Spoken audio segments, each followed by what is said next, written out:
country, the spirit of Christmas is brightened by a sense of relief. The U.S. is beginning to emerge from a recession. But on Christmas Day, here at the city's convention center, a very different kind of spirit prevails. This footage shows the annual gathering of the Muslim Arab Youth Association. A TV reporter decides to see what's happening. I had discovered there was a radical Islamic convention with groups representing every single organization that I had read about, but never suspected that they were present in the United States. In an auditorium filled with supporters, the speakers call for a holy war or jihad against Jews and Christians. They blame the West and Israel for oppressing Muslims around the world. The organizers are even selling children's coloring books such as this one, extolling martyrdom. From a payphone inside the convention center, the reporter calls his contacts in the FBI counterterrorism department. He describes the scene. And they said, "We don't know what you're talking about." And I said, "I'm here, I'm witnessing it. These are the groups. There's Hamas, there's the Islamic Jihad, there's the Muslim Brotherhood. They're making speeches in Arabic. They're calling for jihad. Are you not aware of this?" And they said, "We don't know what you've been smoking." The FBI takes no known action based on the reporter's tip. But in cities all across America, extremist groups are busy recruiting followers and honing a message of hatred.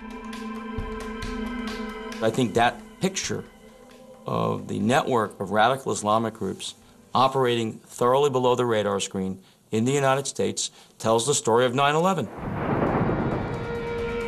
Atlanta. A Palestinian radical is on a fundraising tour detailing his dark vision of jihad. Blood must flow. There must be widows. There must be orphans. Detroit. This event is hosted by a group called the Islamic Charity Project International. One of its main speakers is a blind Egyptian cleric calling for Islam to rule the world. We conquer the land of infidels, and we spread Islam by calling the infidels to Allah. In Chicago, Pittsburgh, Tucson, and elsewhere, the radical preachers insist that the jihad will succeed.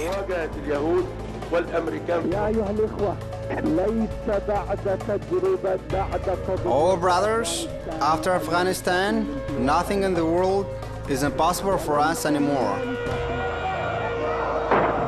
This Arab preacher is carrying his message of hate into the American heartland. But on the other side of the globe, he and a partner are also busy creating a jihad network, a network that will eventually plan and execute the deadliest act of terrorism in history. Afghanistan, 1980. It is here that the road to 9/11 begins.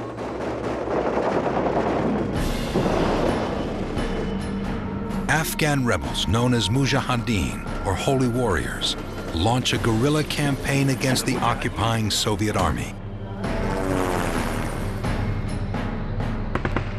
Muslims from other nations join the fight. They are determined to expel the Soviets from a Muslim land. Just across the border in Pakistan is the city of Peshawar. Pakistan supports the rebels, and Peshawar becomes a haven for those drawn to the holy war. The city is abuzz with arms dealers, drug dealers, clerics, wounded warriors, and CIA agents. I always thought it, in those years, looked to me a lot like the bar scene in Star Wars. I mean, it was just a very weird, surreal existence.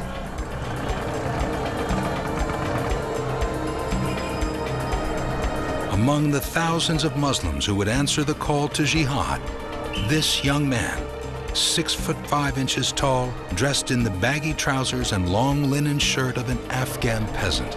He is Osama bin Laden. He is 24 years old. Bin Laden is the son of a billionaire construction magnate in Saudi Arabia. But here the young man sleeps on a mattress on the floor. His charitable work earns him the nickname Samaritan in the refugee camps and hospitals.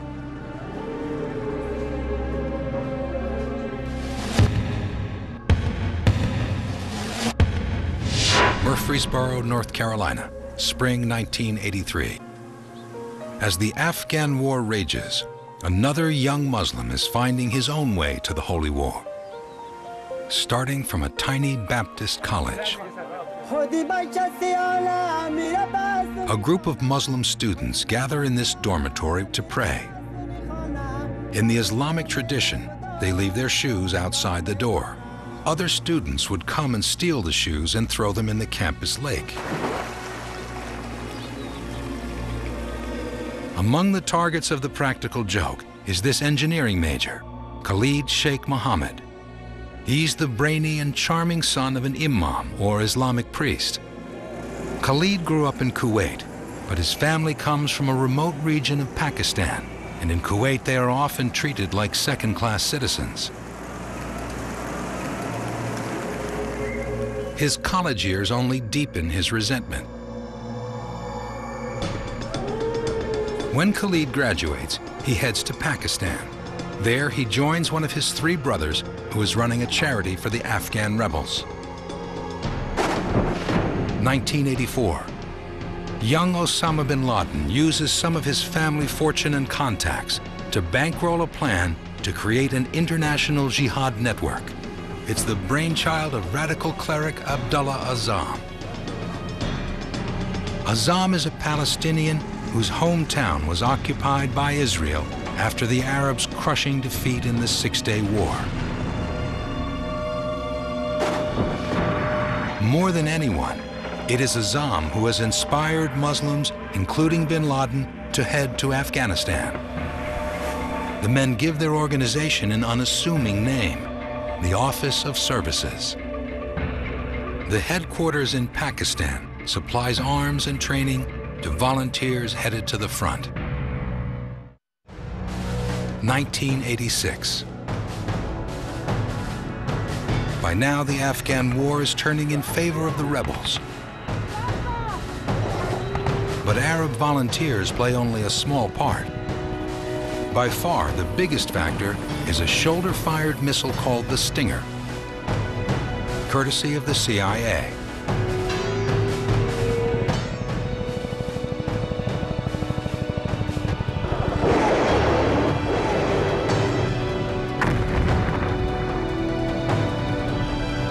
Behind the scenes, bin Laden and Azzam are opening branch offices of their jihad organization in 35 countries around the world.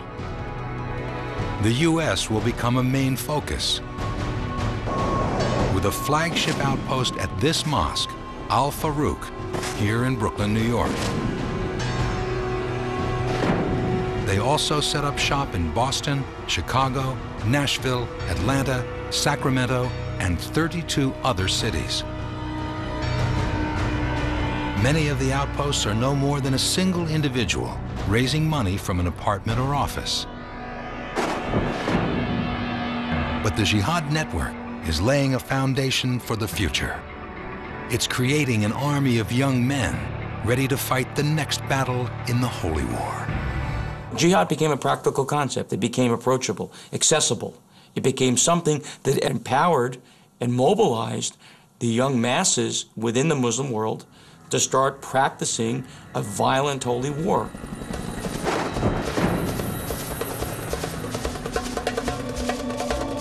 By the spring of 1987, Osama bin Laden has grabbed a rifle and joined the fighting. Soviet troops corner his band of Arab volunteers in the rugged hills of eastern Afghanistan in a place called Jaji. According to eyewitness accounts, one of bin Laden's comrades is Khalid Sheikh Mohammed, the young Muslim who studied engineering in North Carolina and who will become the engineer of 9/11. Soviet artillery and helicopter gunships bombard the men. As legend has it, after a month-long siege, the Arabs forced the Soviets to withdraw. The battle is widely reported in the Arab press. Overnight, the story turns bin Laden into a hero. Poets and singers celebrate the glory of the young Saudi warrior. This is sheer and utter nonsense. There is about a 15-second piece of footage showing him with a radio and maybe a Kalashnikov hanging on his shoulder, and that's the great warrior. By the following summer of 1988, it's all but over for the once mighty Red Army. Soviet troops begin to withdraw. The Afghan rebels have won. The victory electrifies the world of radical Islam, and the men who fought the Battle of Jaji with bin Laden and Azzam become the nucleus of a violent new force. It becomes known as the Base. In Arabic, the name is Al-Qaeda. If not for the anti-Soviet, multinational Afghan jihad, Mujahideen from around the world would not have come to defeat one superpower, and after that to turn their guns against another superpower, the United States. November 1989. Bin Laden's partner, Abdullah Azzam, is driving to a mosque in Peshawar, Pakistan with two of his sons. A car bomb explodes, killing them instantly.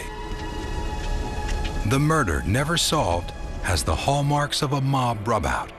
With Azzam out of the way, bin Laden quickly reorganizes the jihad network around himself.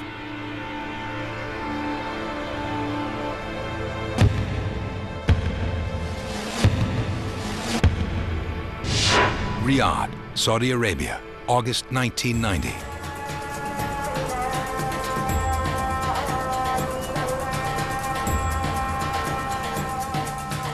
Bin Laden has returned home from the Afghan war. He hopes to use his family's vast wealth and political connections to grow his Al-Qaeda network of holy warriors. But the 33-year-old bin Laden is in for one of the biggest disappointments of his life. August 2nd, 1990. Iraqi dictator Saddam Hussein invades Kuwait and threatens the neighboring kingdom of Saudi Arabia. Bin Laden approaches the Saudi government with an offer. He will summon his Arab fighters who battled the Soviets. They will protect the kingdom from the Iraqi invaders. Only holy warriors, says bin Laden, should defend Islam's holiest sites.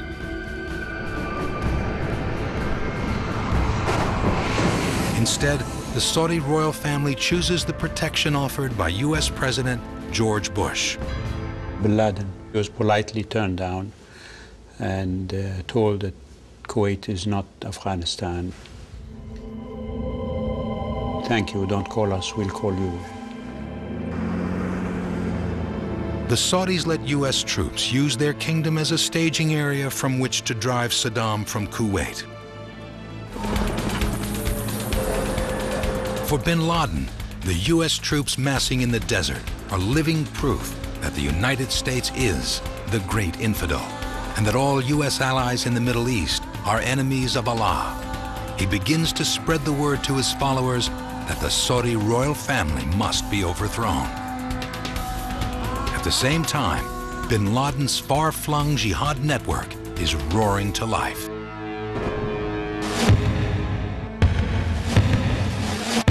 New York, November 5th, 1990.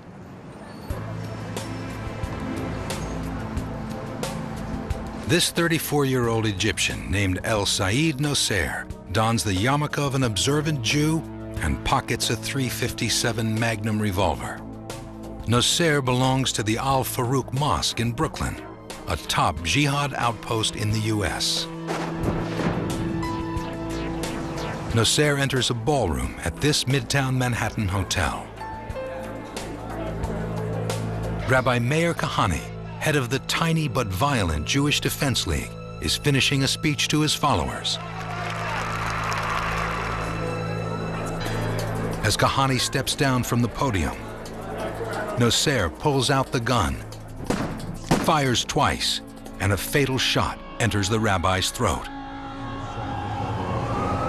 Nasser flees the hotel, but an armed postal officer shoots him, and police arrest him. For the public, and largely for law enforcement, the killing of Kahana was portrayed as one crazy Arab killing one crazy Jew. That wasn't the case. We all now realize that was really the first major incident on U.S. soil that the radical Islamists conducted, the ones that we currently know today as Al-Qaeda. FBI and police searched Nasser's home here in Cliffside Park, New Jersey. They find more than 1,000 rounds of ammunition, bomb-making formulas, U.S. military training manuals, and a hit list of other prominent Jews. They haul 47 boxes of this material to this police precinct. It's a treasure trove of intelligence. But the authorities, the DA, the NYPD, the FBI, overlook most of it. While the FBI investigates some suspicious individuals at the Al Farouk Mosque, they do not investigate the mosque itself. So they fail to establish that the mosque is being used as a front by a terror cell with connections to bin Laden and his growing jihad network.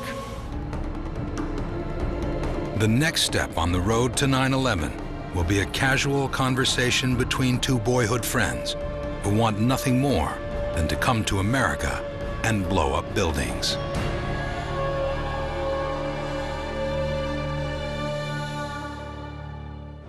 Khartoum, Sudan, April 1991.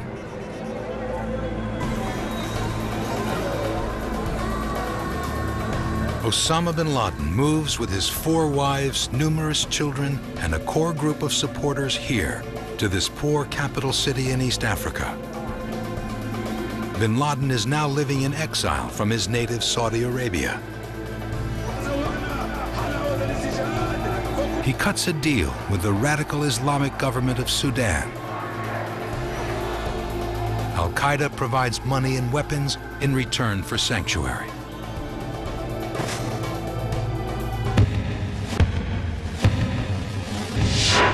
Pakistan, summer 1992.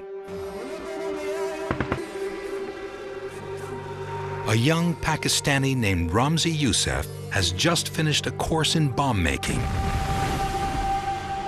at an Al-Qaeda training camp.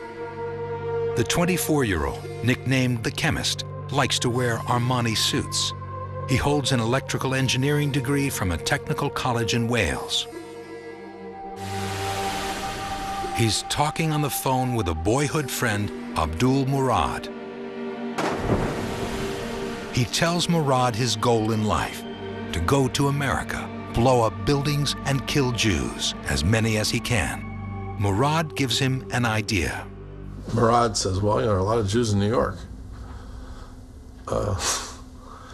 And later tells him, there are a lot of Jews who work at the World Trade Center. From this conversation, an idea takes shape and a plan is put in motion. New York, September 1st, 1992.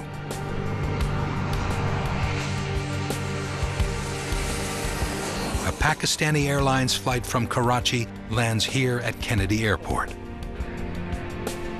Seated in the first-class cabin, Ramzi Youssef. He's traveling with a Palestinian terrorist named Ahmad Ajaj. The two men exit the plane and approach parallel stalls at an immigration post.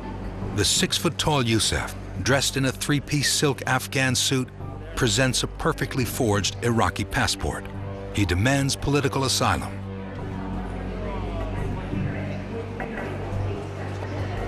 When immigration officials question Ajaj, they discover that he's carrying several crudely fake passports and a suitcase stuffed with bomb-making manuals. If he'd been wearing a T-shirt that said terrorist, he couldn't have been more clear that he was up to no good. Immigration agents take Ajaj into custody. They assign him a bed at this INS detention facility. But Youssef is allowed into the U.S. and told to appear at an immigration hearing. The men's performance has worked like a charm. Ajaj creates such a stir and commotion and smokescreen that Ramzi Youssef, the Mozart of terror, is able to slip into America. Youssef trolls the airport cab stand until he finds a Pakistani driver. He hands the cabbie a slip of paper with an address, 552 Atlantic Avenue, Brooklyn. "Brother, I have just arrived from Karachi," he says. "I have friends who will pay." The driver takes him here to the Al Farouk Mosque. Youssef receives the blessings of a blind Egyptian cleric who is now in charge of the mosque, Sheikh Omar Abdul Rahman. The blind sheikh, as he is known, is an ally of Osama bin Laden.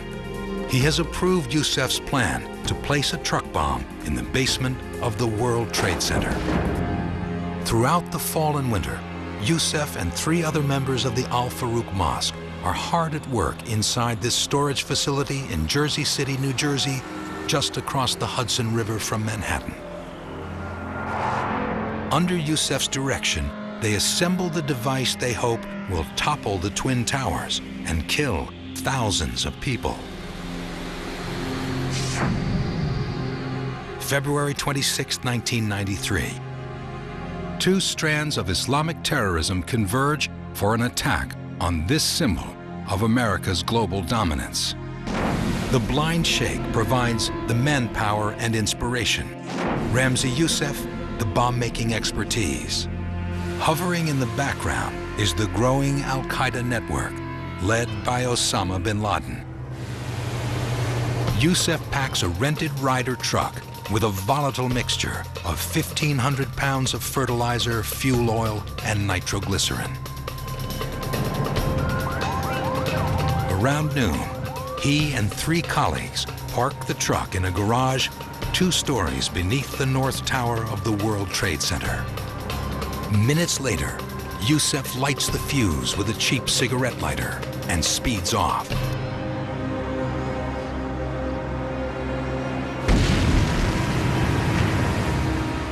At 12:17 p.m.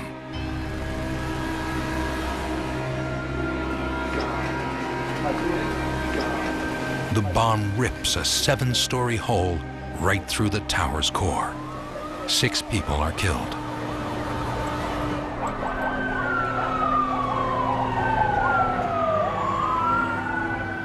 Across the river, Youssef watches a column of smoke rise over lower Manhattan. He knows he has failed. The bomb was not powerful enough. That night, Youssef makes his way to New York's JFK airport. Before the bombing, he had drafted a letter claiming credit for the attack on behalf of what he calls the 5th Battalion of the Liberation Army. According to an FBI source, Youssef calls one of his fellow terrorists from the airport. He dictates a new ending to the letter. It states, "Our calculations were not very accurate this time. However, we promise you that next time it will be very precise. And the Trade Center will be one of our targets." With that, Youssef boards his flight and flies first class to Karachi, Pakistan. It's hard for me to express to people how dangerous these guys really are, and the dedication and fervor of their beliefs, their extreme desire to want to destroy Western civilization. Ramzi Youssef is so determined to strike another, more devastating blow against the West that he will now play a key role in hatching the plot that becomes 9/11.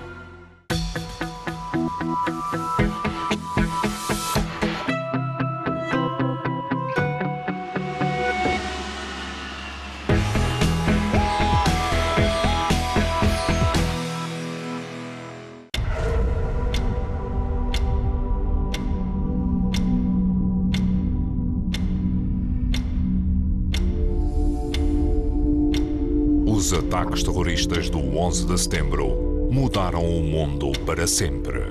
11 anos depois, o National Geographic revela novos segredos do dramático acontecimento que mudou tudo. Especial 11 de setembro, domingo às 10h30, no National Geographic.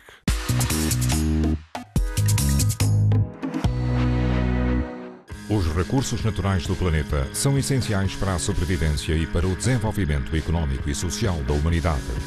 O Oceanário de Lisboa e o National Geographic Channel lançam a segunda edição do fundo Inaqua. Em 2012 serão atribuídos 15.000 euros para o apoio a projetos no âmbito do tema Rias, Estuários e Lagoas de Portugal, Conhecer e Conservar. Candidaturas abertas até 1 de novembro de 2012. Inaqua, Fundo de Conservação, by Oceanário de Lisboa e National Geographic Channel. Saiba mais em www.oceanario.pt.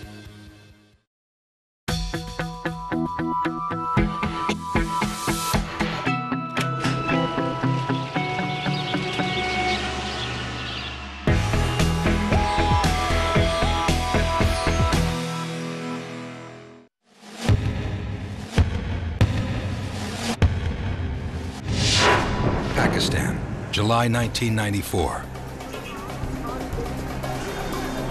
The U.S. State Department distributes 37,000 matchbooks throughout Pakistan. They have this picture of terrorist Ramzi Youssef on the cover. They promise a $2 million reward for information leading to his capture. Over the past year, since the truck bombing of the World Trade Center, the FBI has discovered bank records and fingerprints showing that Youssef was the mastermind.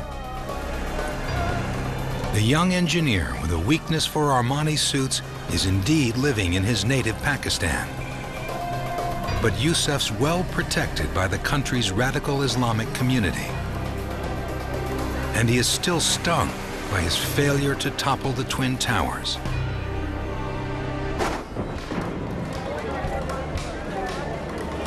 August 1994.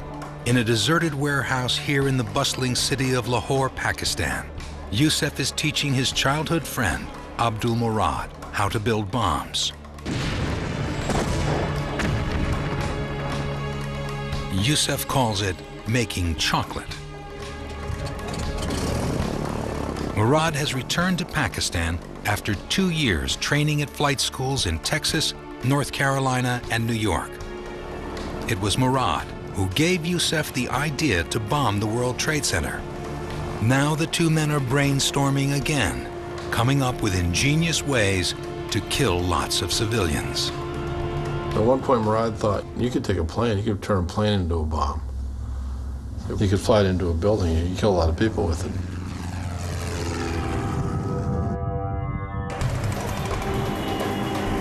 Karachi, Pakistan.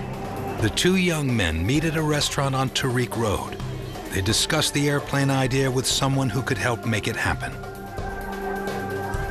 That someone is Ramzi Youssef's well-connected uncle, Khalid Sheikh Mohammed, who studied engineering in North Carolina and then fought alongside Osama bin Laden in Afghanistan. They propose a suicide mission to fly a commercial jet loaded with fuel into CIA headquarters in Langley, Virginia. Youssef's uncle is intrigued and wants to know more.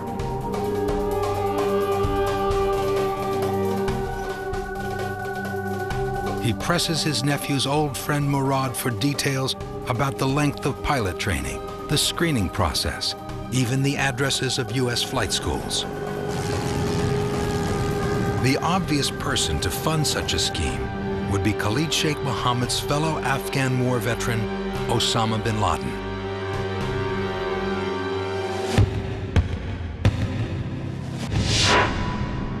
Hamburg, Germany, 1994. By now, bin Laden has sway over Arab radicals not only in the Middle East and America, but in Europe as well. Hamburg is home to Islamic radicals who share bin Laden's worldview. In a drab housing complex on this college campus, one of the men who will execute the bloodiest terror attack in history is undergoing a dark transformation. A 27-year-old Egyptian graduate student named Mohammed Atta pads around his tiny apartment in blue flip-flops. Atta comes from a secular middle-class family in Cairo, Egypt. He's in Germany to get a master's degree in urban planning. Atta's hard work, discipline, and technical skills have earned him high marks from his professors.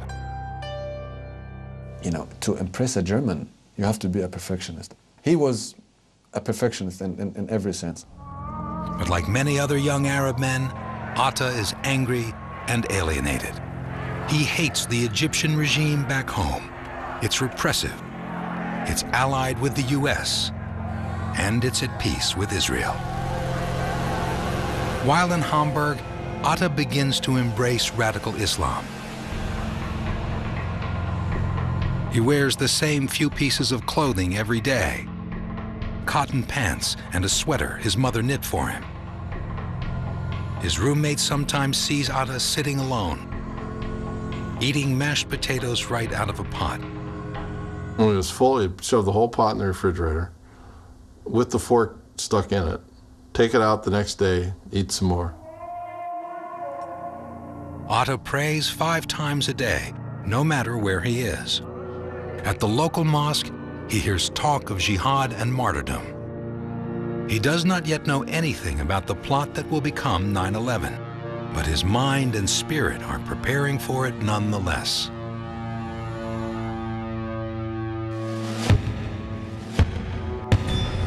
Khartoum, Sudan, 1994.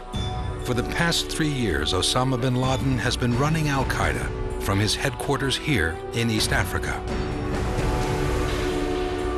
Al-Qaeda is now an international terrorist organization with operatives in Egypt, Yemen, Somalia, Bosnia, and Chechnya. At this point, Al-Qaeda begins to appear on the CIA's radar screen. The agency gives the White House a briefing that mentions bin Laden. It calls his headquarters in Sudan, quote, the Ford Foundation of Sunni Islamic Terrorism, giving grants for violent attacks around the world.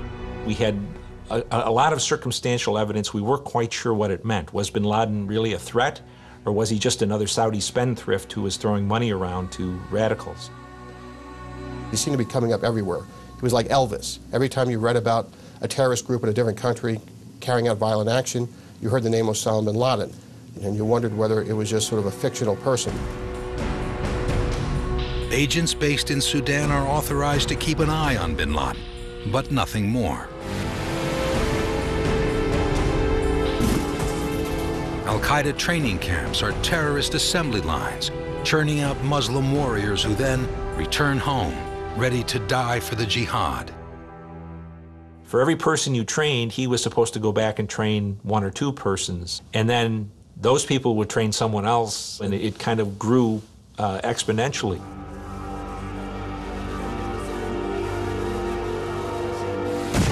And these guys are run like an intelligence organization, and we know some of the people who trained them. They have great patience.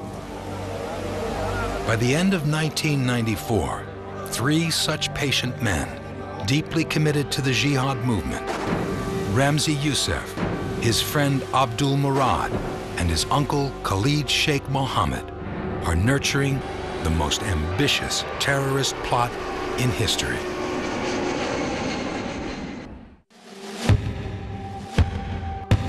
Manila, the Philippines, January 6, 1995.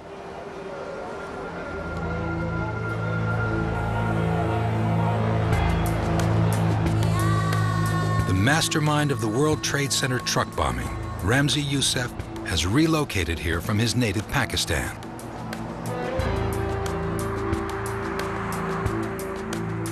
In this 6-story building on President Carino Boulevard, Youssef has set up a terror workshop with his old friend Abdul Murad.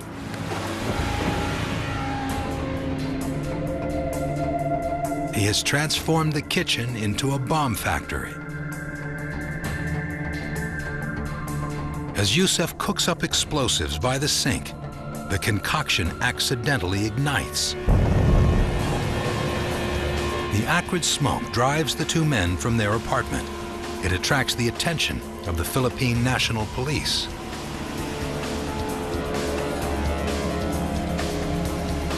Youssef escapes to a nearby karaoke bar, but he sends Murad back to his apartment to retrieve his Toshiba laptop, which he uses to store his plans for terror attacks.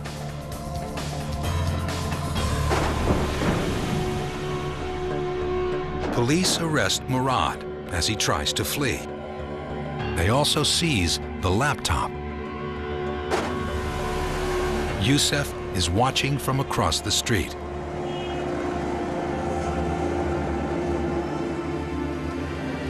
Within hours, he buys a first-class ticket to Singapore and slips out of the country. Days later, at this Philippine military base, members of the Philippine National Police are interrogating Abdul Murad.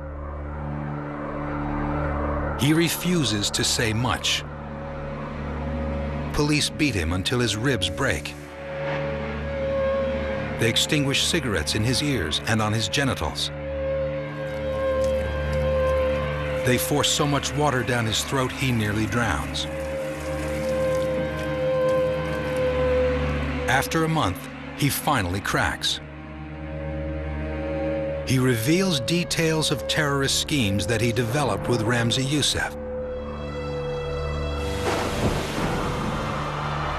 One was a plot to kill Pope John Paul II. Another was to use an ingenious detonator designed by Youssef to blow up 12 American jetliners over the Pacific Ocean. Murad confesses that he personally was planning to dive bomb a plane into CIA headquarters in Langley, Virginia. According to this man, Philippine Colonel Rodolfo Mendoza, Murad describes another, far more daring operation. Teams of hijackers would use commercial jetliners as missiles against landmark buildings within the United States. They had up to 10 Islamic terrorists training in U.S. flight schools. That plot was well in motion, and Ramzi Youssef had it all on his Toshiba laptop. They had up to 7 targets, including the Trade Center, the Pentagon, a nuclear facility, CIA headquarters, the Sears and Transamerica Towers, and the White House. Colonel Mendoza insists that he shared all this information with the FBI. The FBI acknowledges receiving intelligence from Mendoza, but claims there were no details about the plot that became 9/11. By now, the FBI's $2 million reward for information on Youssef finally yields a tip. Islamabad, Pakistan, February 7th, 1995.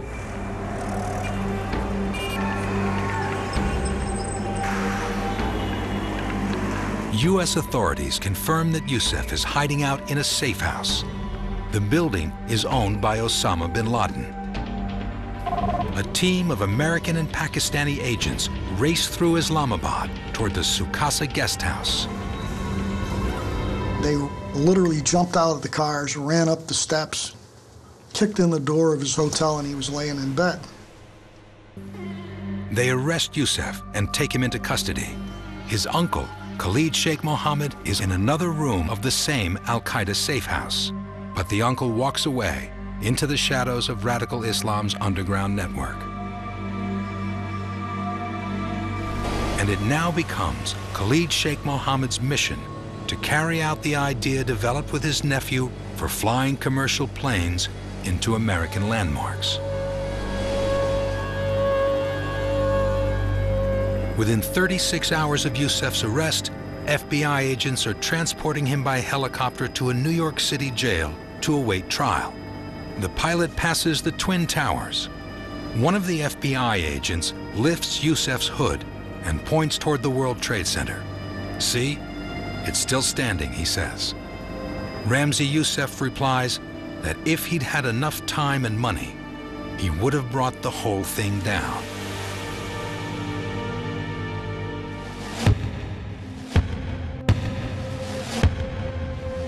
Mecca, Saudi Arabia, May 1995.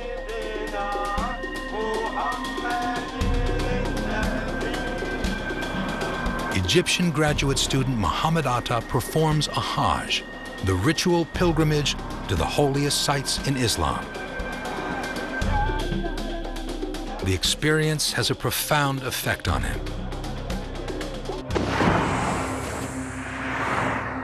He returns to Hamburg, Germany, but Atta loses interest in his academic work. Radical Islam now dictates his daily routine.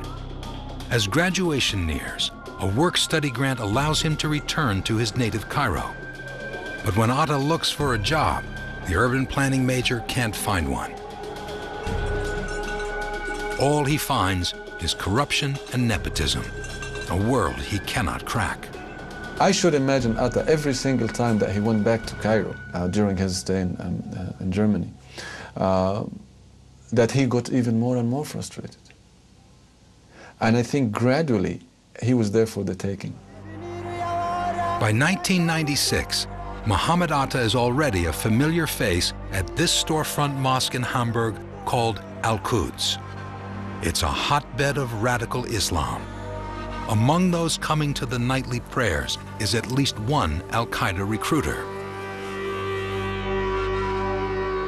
Atta takes his place among the rows of angry, alienated young men.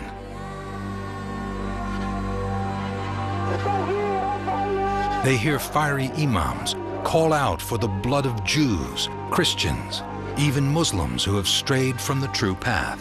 They are told that Allah will reward their martyrdom with glories in heaven that include sex with 72 virgins.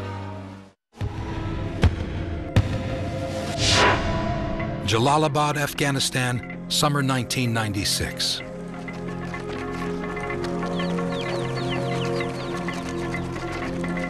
Bin Laden has returned to the country that launched his career as a holy warrior. He's back here because the US and the UN have pressured the government of Sudan to end its cozy arrangement with the Al-Qaeda leader. They kick him out.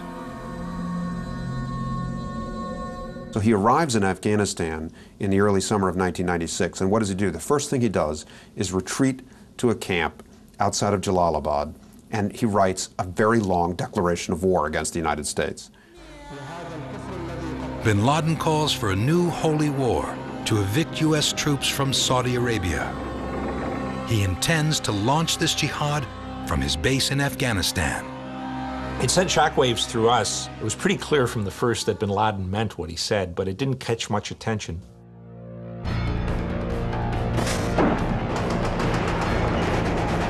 September 1996.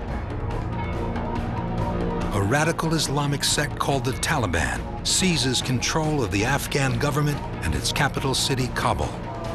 In exchange for millions of dollars in Al-Qaeda funding, the Taliban agreed to provide a haven for bin Laden and his organization.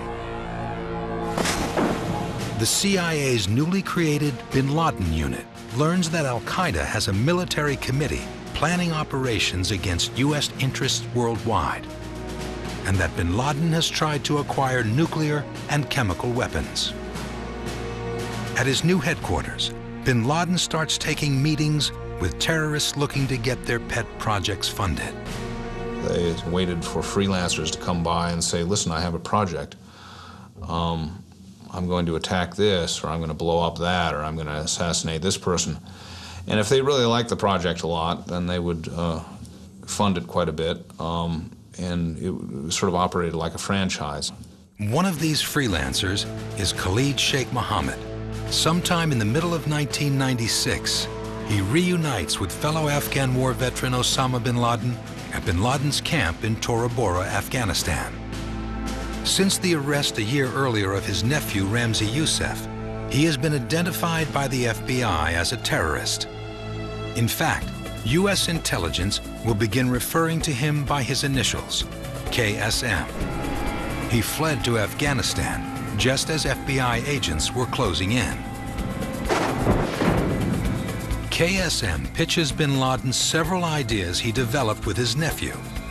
Among them is a highly ambitious plot to fly commercial jets into American landmark buildings, including the World Trade Center. Bin Laden listens to the idea. He knows that if it were to succeed and the U.S. retaliated against Al-Qaeda, it would be exactly what he wants: a battle with the great Satan on his own turf. Together, KSM and bin Laden will begin to develop the details for what they call the Plains Operation. They will train teams of men to hijack U.S. commercial airliners and use them as missiles to attack symbols of American power.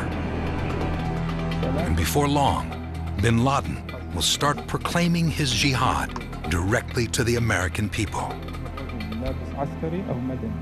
We do not differentiate between those dressed in military uniforms and civilians. He said, "I predict a black day for the United States, a day after which the United States will not be the same as we know it." In the years to come, the Al-Qaeda leader will provide a number of signs that such a black day is indeed coming. Just how black a day is something Americans are unable to imagine.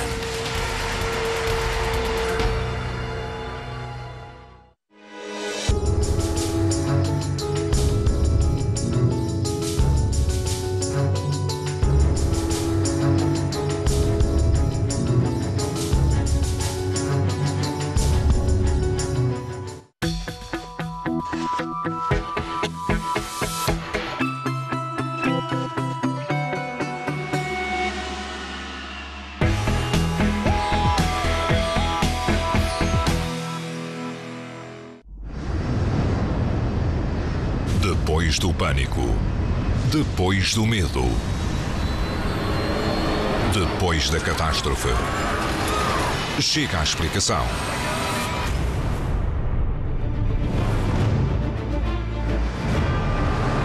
Mayday, desastres aéreos, no National Geographic. 5 amigos, 3 casais, sem misturas de amor e amizade, as contas não batem certo. There is no chemistry left between me and Barney. We're done. 1, 2, 3.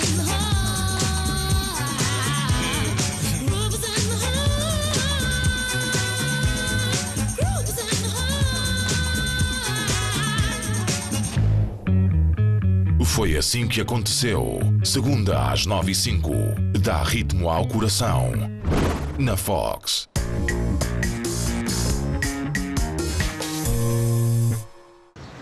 No futuro quero ser presidente de junta de uma freguesia que ainda não existe. A aldeia mais jovem da Europa, onde vão viver e trabalhar jovens de todo o mundo.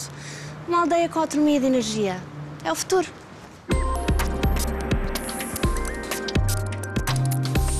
Que portugueses queremos ser em 2030? Entre connosco no debate, 14 e 15 de setembro no CCB. Reserve o seu lugar em presentenofuturo.pt.